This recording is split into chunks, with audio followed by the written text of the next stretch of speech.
रुको, अगर तुम सोचते हो कि तुम बदल रहे हो, तुम खुद को धोखा दे रहे हो। तुम सिर्फ पुराने वर्जन को नया पेंट कर रहे हो, जैसे एक पुरानी सड़ी हुई गाड़ी पे नया कोट लगा करके उसको चमका दे। एक खराब सेंसर वाला कैमरा अगर उसमें दुनिया का बेस्ट लेंस लगा दो, फिर भी वो उतना अच्छा रिजल्ट नहीं देता। रेजोल्यूशन नहीं बदलता, बस वो ब्लर चीजों को थोड़ा शार्प दिखाता है। तुम्हारा ब्रेन वही सेंसर है। अगले 10 मिनट में मैं तुम्हें 3 चीजें दिखाऊंगा। पहला, वो एग्जैक्ट ग्लिच जो तुम्हें हर बार वही रिजल्ट देता है। दूसरा, वो साइंस जो बताती है ये ग्लिच काम कैसे करता है। तीसरा, वो एग्जैक्ट मेथड जिससे इसे रात भर में रिप्रोग्राम कर सकते। अगर तुम ये वीडियो आधे में छोड़ करके जाने की सोच रहे हो, तो तुम वही लूप में दोबारा फंस जाओ।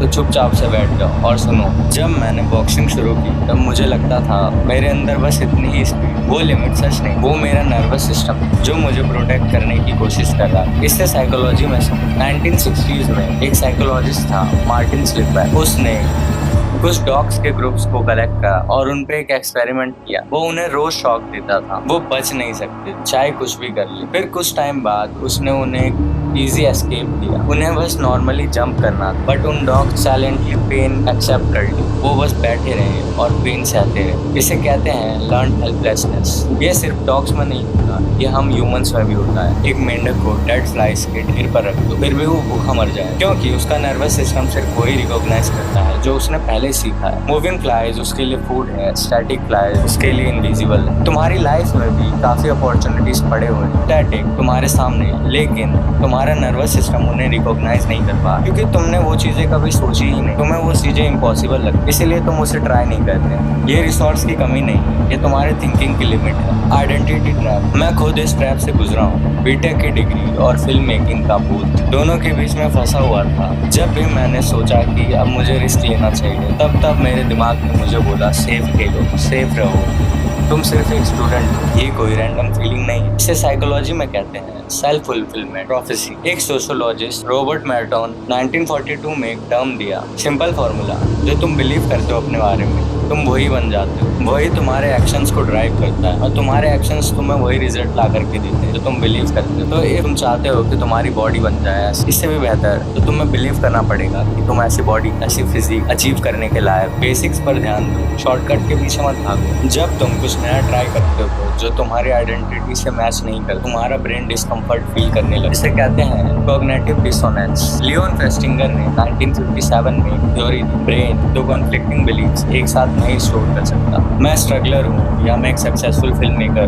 तो वो एक थॉट को ड्रॉप करता है और वो ड्रॉप उसी थॉट को करता है जो उसके लिए फैमिलियर नहीं, जो तुम्हारा नया थॉट होता है। यही वजह है तुम जितनी भी मेहनत कर लो, अगर अंदर से तुम खुद को स्टूडेंट या स्ट्रगलर मानते हो, तो तुम्हारा सबकॉन्शियस माइंड तुम्हें वहीं पे स्टक करके रखना। You don't get what you work, you get what you identify with. ये लाइन याद रखो, वीडियो के एंड में इसे टेस्ट करेंगे। The firewall. अब थोड़ा डीपर जाते, ये फायरवॉल एक्चुअली है क्या? तुम्हारा ब्रेन 0 से 7 की एज में अपनी पूरी वायरिंग कंप्लीट कर चुका होता है। इस एज में थीटा वेव्स तुम्हारे ब्रेन पर ज्यादा इम्पैक्ट डालते हैं, सेम स्टेट जो हिप्नोसिस में यूज की जाती है। इसका मतलब बचपन में तुमने जो भी देखा सुना, वो सारी चीजें बिना रेजिस्टेंस के, बिना लॉजिक के डाउनलोड हो गई। ये तुम्हारा ऑपरेटिंग सिस्टम बन गया। और अडल्ट बनने पर हम सिर्फ एप्स चेंज करते रहते हैं, नया कोर्स, नया जिम, नया प्लान, नया डाइट, लेकिन ऑपरेटिंग सिस्टम वही पुराना। गुड न्यूज ये है, ब्रेन में न्यूरोप्लास्टिसिटी होती है, मतलब ब्रेन नए न्यूट्रल पार्ट्स डेवलप कर सकता है किसी भी एज में, बिना किसी फीलिंग के साथ, जब तुम उसे सही तरीके से इनपुट, जैसे वो बचपन में होता है, बिना रेजिस्टेंस, बिना रेपुटेशन, बिना फीलिंग के साथ। The blueprint. तो अब वो फायरवॉल कैसे ब्रेक कर? 3 चीजें हैं। पहली, रात को सोने से ठीक पहले जब दिमाग काम के प्रेशर से रिलैक्स होने लगता है, तब वो थीटा स्टेट में नेचुरली आने लगता है। इस वक्त अपने फ्यूचर सेल्फ के बारे में अच्छी अच्छी चीजें बोलो, अपने प्लान्स अपने सबकॉन्शियस माइंड को समझाओ। जैसे एक डायरेक्टर अपने अलग अलग सीन को लिखता है, वैसे तुम्हें अपनी लाइफ को लिखना है। दूसरा, काम body wired mind. Martial arts ने मुझे सिखाया, अगर तुम्हारी बॉडी काम तो तुम्हारा दिमाग भी शांत होगा। अगर तुम्हारी बॉडी टेंस्ड है तो तुम कुछ भी अच्छा नहीं कर पाओ। माइंड कभी सजेस्टेबल नहीं होता। अगर बॉडी टेंस है तो तुम्हारा माइंड कभी सजेस्टेबल नहीं होगा। ये कोई स्पिरिचुअल बात नहीं है, ये नर्वस सिस्टम की साइंस है। जब बॉडी टेंस होती है तो तुम्हारा सिंपैथेटिक नर्वस सिस्टम फाइट और फ्लाइट मोड में होता है। उस मोड में तुम उसे कोई भी नया इनपुट नहीं दे सकते, क्योंकि वो बस सर्वाइवल के चक्कर में रहता है। और इससे जब मैं अपनी प्रैक्टिस के बाद थोड़ा काम और रिलैक्स हो जाता था, तब पैरासिम्पैथेटिक मोड ऑन होता है। ये वही स्टेट है जहाँ नए इनपुट्स एक्सेप्ट होते हैं। 3, द ऑलरेडी डन फील। सिर्फ अफर्मेशंस बोलना काफी नहीं होता। यहाँ एक कॉन्सेप्ट है, Thomas theorem. If people define situations as real,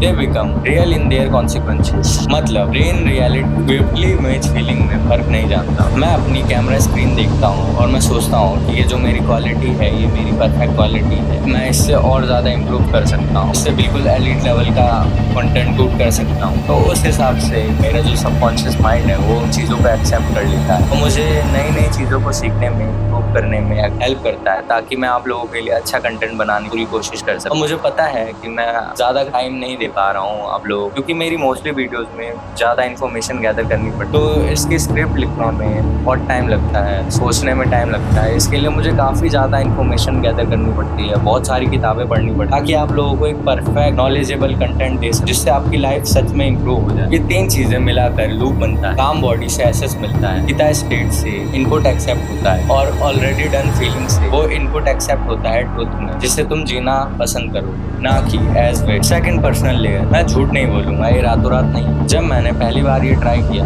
तो मेरा ब्रेन मेरे पे हंसने लगा था। फिर मुझे बोला कि तेरा बस की नहीं है, रहने, क्यों फालतू में सब कुछ कर रहा है, ये सब कुछ फेक है। मेरा कॉन्शियस माइंड बहुत ज्यादा बोल रहा। तू अभी भी वही स्ट्रगलर है जिसे कैमरा तक सही से होल्ड करना नहीं आता, लेकिन रिपीटिशन ने वो वायरिंग चेंज कर दी और मैं वो सब कर पा रहा हूँ जो मैं कभी सोचता था मैं ये चीजें कर सकता हूँ। की वजह से मेरी लाइफ के हर एक्सपेक्ट में इम्प्रूव हो गया। मेरी फाइटिंग स्किल्स इम्प्रूव हुई, मेरे स्टार्स इम्प्रूव हुए, मेरी स्किल्स इम्प्रूव हुई, मैं अच्छी फिल्म मेकिंग करने लगा, मेरी डिसीजन मेकिंग पावर इम्प्रूव, इससे मेरा सेल्फ एस्टीम बढ़ा और मेरा कॉन्फिडेंस भी बढ़ा। तो मैं चाहता हूँ कि तुम लोग भी 30 दिन तक ट्राई करके देखो, और इफ ये वर्क करता है तो तुम्हें सब्सक्राइब करना पड़ेगा, क्योंकि बहुत मेहनत लगी है इसे बनाने। और अगर तुम्हें भी अपनी हाईएस्ट सेल्फ देखनी है या सेल्फ इम्प्रूवमेंट रिलेटेड ऐसा कंटेंट देखना है, तो तुम्हें मुझसे हमेशा मिलते रहना पड़ेगा। तो मुझसे मिलने के लिए तुम्हें मेरा चैनल सब्सक्राइब करना हो तो सब्सक्राइब करो और मेरी वीडियोस को लाइक करो, ताकि मुझे मोटिवेशन मिले, मैं और अच्छी अच्छी वीडियोस बना पाऊँ। बहुत मेहनत करनी पड़ती है यार, बहुत किताबें पढ़नी पड़ती है, तो जल्दी जल्दी कर दो सब्सक्राइब। साल के एंड तक मेरे 1 लाख सब्सक्राइबर्स होने चाहिए, और ऐसा हो गया